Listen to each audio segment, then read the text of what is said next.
ನಮಸ್ಕಾರ ಕಿರಣ್ ಅವ್ರೆ, ನಿನ್ನೆ ಇನ್ಸಿಡೆಂಟ್ ಗೊತ್ತಾಯ್ತು ನಿಮ್ಗೂ? ಮತ್ತೆ ಅದೇ ಎಲ್ಲಾ ಕಡೆ ವೈರಲ್ ಆಗ್ತಾ ಇದೆ ಇವಾಗ ಸೋಷಿಯಲ್ ಮೀಡಿಯಾದಲ್ಲಿ. ಹಾ ಈಗ ನಾನು ಕಮೆಂಟ್ಗಳು ನೋಡ್ತಾ ಇದ್ದೀನಿ, ಬೇರೆ ರಾಜ್ಯದ ನ್ಯೂಸ್ ಚಾನಲ್ ಅಲ್ಲೂ ಕೂಡ ಆನೆ ದಾಳಿಯಿಂದ ಮೃತಪಟ್ರು ಅಂತ ಒಂದು ಇದ್ ಮಾಡ್ತಿದ್ದಾರೆ. ಹಾ ಆದ್ರೆ ಆಕ್ಚುಲಿ ಅದು ಆನೆ ಹೊಡೆದಿರೋದು ಆನೆಗೆ, ನಮ್ಮ ಅದೇನ್ ಜನಗಳಿದೆ ಜನಗಳಿಗೆ ಯಾವ್ದೇ ರೀತಿ ಅಟ್ಯಾಕ್ ಮಾಡಿಲ್ಲ ಆನೆ. ಅದು ಹಾ ನೀವು ನೋಡ್ಬೋದು, ಅದು ಆನೆ ಆನೆ ಅದು ಸಹಜ ಗುಣ. ಅದು ಅದು ಮಸ್ತ್ ಸ್ಟಾರ್ಟ್ ಆಗ್ತಾ ಇರ್ಬೋದು. ಅದಕ್ಕೆ ಕೇವಲ 26 ವರ್ಷ. ನಮ್ಮ ಕಂಜನ್ ಮತ್ತೆ ಮಾರ್ತಾಂಡ ಎರಡು ಒಂದೇ ಭಾಗದ ಆನೆಗಳು. ಸಕಲೇಶ್ಪುರ ಎಷ್ಟ್ಲೂರ್ ಏನಿದೆ ಆ ಜಾಗದಲ್ಲಿ ಇದ್ದಂತ ಆನೆಗಳನ್ನೇ. ಹ್ಮ್ 2014ರಲ್ಲಿ ಕಂಜನ್ ಗಿಡಿದ್ರೆ 2022ರಲ್ಲಿ ನಮ್ಮ ಮಾರ್ತಾಂಡನೇ ಹಿಡಿತಾರೆ. ಮಕ್ನಾನ ಅಕ್ಕಿ ಕಳ್ಳ ಅಂತ ಕರಿತಿದ್ರಲ್ಲ ಅದನ್ನ. ಹ್ಮ್ ಅದೇ ಸಹಜ ಗುಣ. ಅದು ಅದ್ರ ಮೇಲೆ ಅಟ್ಯಾಕ್ ಮಾಡಕ್ ಹೋದಾಗ, ಇವರು ಸ್ನಾನ ಮಾಡ್ಸಕ್ ಹೋದಾಗ ಅದ್ ಏಕಾಏಕಿ ಹಿಂಗ್ ತಿರುಗ್ದಾಗ ಅದ್ರ ಕಾಲಡಿಲ್ ಸಿಕ್ಕಿ ಇವರು ಕೂಡ ಮೃತಪಟ್ಟಿದ್ದಾರೆ. ಈಗ ಇದು ನೀವು ನಮ್ ಕಂಜನ್ಗೂ ನೋಡಿರ್ಬೋದು, ಸಿಕ್ಕಾಬಿಟ್ಟೆ ಅದಕ್ಕೂ ಅವರೆಲ್ಲ ಕಲ್ಲಲ್ಲೆಲ್ಲ ಹೊಡಿತಾರೆ, ರಿಬೌಂಡೇ ಆಗ್ಬಿಡುತ್ತೆ ಕಲ್ಲು. ಹೌದು, ಈಗ ಅದು ಅಂಕುಶದಲ್ಲಿ ಹೊಡಿತಾರೆ ನೋಡಿ, ಅಂಕುಶ ಅಲ್ಲೇ ಸ್ಟ್ರಕ್ ಆಗುತ್ತೆ. ಹಾ ಹಾ ಅದಕ್ಕೂ ಕೂಡ ಏಟಾಗಿದೆ. ಹಾ ಇದ್ರಲ್ಲಿ ಇವತ್ತ ಆನೆ ತಪ್ಪು ಅಂತ ಏನ್ ಹೇಳಕ್ ಆಗಲ್ಲ. ಏನಕ್ಕಂದ್ರೆ ನಾವು ಆನೆ ಇರೋ ಜಾಗಕ್ಕೆ ಹೋಗೋದು, ಆನೆ ನಾವಿರೋ ಜಾಗಕ್ಕೆ ಬರಲ್ಲ.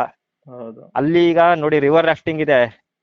ಹೈಯೆಸ್ಟ್ ಕಲೆಕ್ಷನ್ ಆಗೋ ಪಾಯಿಂಟೇ ಅದು ದುಬಾರೆ ಅನ್ಬೋದು, ರೆವೆನ್ಯೂ ವೈಸು. ಹಾ ಈಗ ದುಬಾರಲ್ಲಿ ಒಂದು ಮೆಡಿಕಲ್ ಫೆಸಿಲಿಟಿ ಇದ್ರೆ ತುಂಬಾ ಒಳ್ಳೇದು. ಏನಕ್ಕಂದ್ರೆ ರಿವರ್ ರಾಫ್ಟಿಂಗ್ ಅಲ್ಲೂ ಏನಾದ್ರು ಕಲ್ಗಳು ಜಾಸ್ತಿ ಇದೆ ಇಲ್ಲಿ.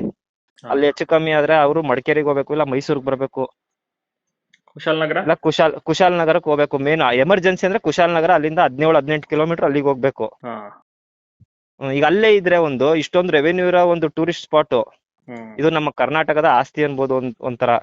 ಗುಡ್ಡೆ ಹೊಸೂರು ಆ ಸೈಡ್ ಮಾಡ್ಬೋದಾ ಒಂದು ಆಸ್ಪತ್ರೆ?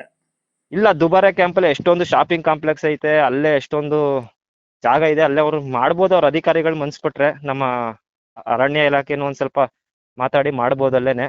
ಹಾ ಏನಕ್ಕಂದ್ರೆ ಅಲ್ಲೂ ಕೂಡ ಒಂದ್ 500-600 ನಮ್ಮ ಕಾವಾಡಿ ಮಾವುತರು ಕುಟುಂಬಗಳಿದೆ, ಅವ್ರಿಗೂ ಕೂಡ ಹೆಲ್ಪ್ ಆಗುತ್ತೆ. ಆಮೇಲೆ ಈಗ ಕೂಡ ಗುದ್ಲಿ ಪೂಜೆ ಮಾಡಿದ್ರಂತೆ ಹ್ಯಾಂಗಿಂಗ್ ಬ್ರಿಡ್ಜ್ಗೆ.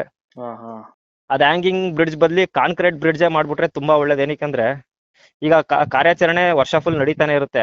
ಲಾರಿಗಳನ್ನ ಅಲ್ಲಿಂದ ಕರ್ಕೊಬಂದಿ ಆನೆಗಳನ್ನ ಹತ್ಸಕ್ಕೆ ತುಂಬಾ ಕಷ್ಟ. ಆ ಕರೆಕ್ಟ್. ಲಾರಿನೇ ಒಂದ್ ತಗೋಗ್ಬೋದು.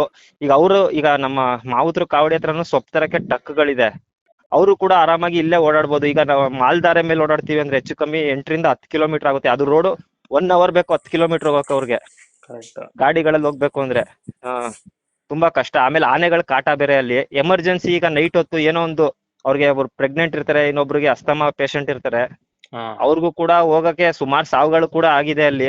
ಅದೇ ರೀತಿ ಮೆಡಿಕಲ್ ಎಮರ್ಜೆನ್ಸಿಯಿಂದ ಈ ತರ ಒಂದು ಆದ್ರೆ ತುಂಬಾ. ಈ ಟೆಕ್ನಾಲಜಿ ಎಷ್ಟಿದೆ ಅದನ್ನ ಯೂಟಿಲೈಸ್ ಮಾಡ್ಕೋಬೇಕು. ರೆವೆನ್ಯೂ ಬರೋ ಜಾಗ ದುಬಾರೆ. ಇದೊಂದು ಹ್ಯಾಂಗಿಂಗ್ ಬ್ರಿಡ್ಜ್ ಬದಲಿ ಒಂದು ಕಾಂಕ್ರೀಟ್ ಏನ್ ಬ್ರಿಕ್ ಬ್ರಿಡ್ಜ್ ಇದೆ ಅದೇ ಮಾಡಿದ್ರೆ ತುಂಬಾ ಒಳ್ಳೇದು. ಏನಕ್ಕಂದ್ರೆ ಲಾರಿ ಕೂಡ ಒಳಗಡೆ ಹೋಗಿ, ಈಗ ದಸರಾ ಕೂಡ ಬರುತ್ತೆ, ಕಾರ್ಯಾಚರಣೆಗಳು ನಡೀತಾನೆ ಇರುತ್ತೆ, ಹುಲಿ ಕಾರ್ಯಾಚರಣೆ, ಆನೆ ಕಾರ್ಯಾಚರಣೆ, ಅಲ್ಲಿಗೆ ಹೋಗಿ ಡೈರೆಕ್ಟ್ ಕ್ಯಾಂಪ್ ಇಂದ ಕರ್ಕೋ ಹೋಗೋ ಒಂದು ಫೆಸಿಲಿಟಿ ಇರಬೇಕು. ಈಗ ಕಾಡಾನೆನೂ ತರ್ತಾರೆ. ಈಗ ಸುಮಾರು ಜನಕ್ಕೆ ಗೊತ್ತಿಲ್ಲ ಅನ್ಸುತ್ತೆ, ಈಗ ಒಂದ್ 2-3 ಕಾಡಾನೆ ನಮ್ಮ ಮಾಲ್ದಾರೆ ರೂಟಿಂದ ಒಳಗಡೆಯಿಂದ ಕರ್ಕೋಬೇಕಾದ್ರೆ ಮಳೆಗಾಲದಲ್ಲಿ ಅದ್ ನೀರ್ ತುಂಬ್ಕೊಂಡ್ಬಿಟ್ರೆ ಒಂದ್ಸತಿ ಪಲ್ಟಿನೇ ಆಗ್ಬಿಟ್ಟಿತ್ತು. ಹಾ ಅದು ಲಾರಿನೇ ಪಲ್ಟಿ ಆಗಿ ಆನೆಗೆ ಅದು ಹರಸಾಹಸ ಪಟ್ಟಿದ್ರು. ಅದ್ ಆನೆ ಅದು ರಕ್ಷಣೆ ಮಾಡಿರೋದೇ ಹೆಚ್ಚು. ಅದು ಆ ತರ ಎಲ್ಲ ಆಗಿದೆ. ಇಷ್ಟೊಂದು ಇದಿರ್ಬೇಕಾರೆ ಎಲ್ಲೆಲ್ಲೋ ಹ್ಮ್ ಖರ್ಚು ಮಾಡ್ತಾರೆ.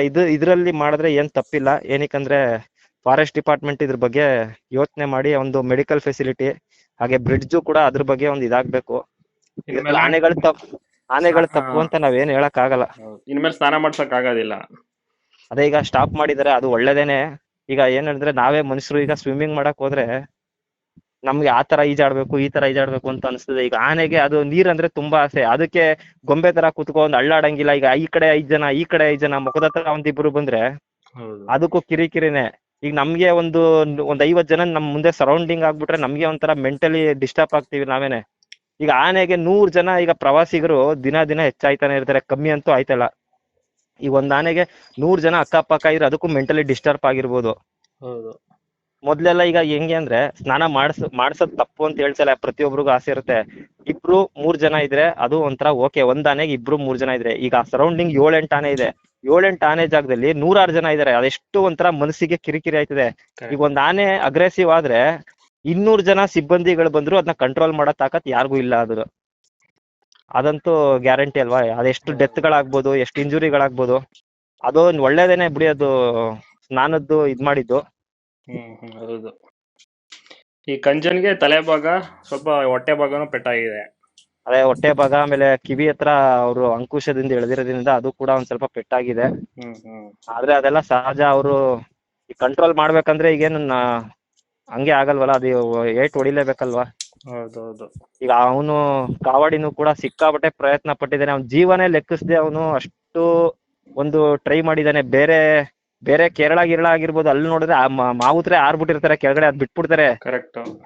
ಇಲ್ಲಿ ಇವನು ಜೀವ ಬಿಟ್ಟು ಇವನು ಕಂಟ್ರೋಲ್ ತಗೋತಾ ಇದ್ದಾನೆ. ಅಷ್ಟು ಒಂದ್ 50-60 ಮೀಟರ್ ಹೋದ್ರು ಅದನ್ನ ಬಿಟ್ಟಿಲ್ಲ ಅವನು. ಅದನ್ನ ಎಳ್ಕೊ ಬಂದು ಮತ್ತೆ ಅದನ್ನ ಕಟಾಕಿದಾರೆ. ಅದನ್ನ ಅವ್ನು ಬೀಳೋ ಚಾನ್ಸಸ್ ಇತ್ತು, ಬೀಳಲಿಲ್ಲ ಸದ್ಯಕ್ಕೆ. ಹೌದೌದು. ಅವ್ರು ಏನಕ್ಕಂದ್ರೆ ನಮ್ ಕರ್ನಾಟಕನ ಇಡೀ ದೇಶದಲ್ಲಿ ನಂಬರ್ 1 ಕುಮ್ಕಿ ಅವನೇ ಟ್ರೈನ್ ಮಾಡೋದ್ರಲ್ಲಿ ಕರ್ನಾಟಕನೇ ಅಲ್ವಾ.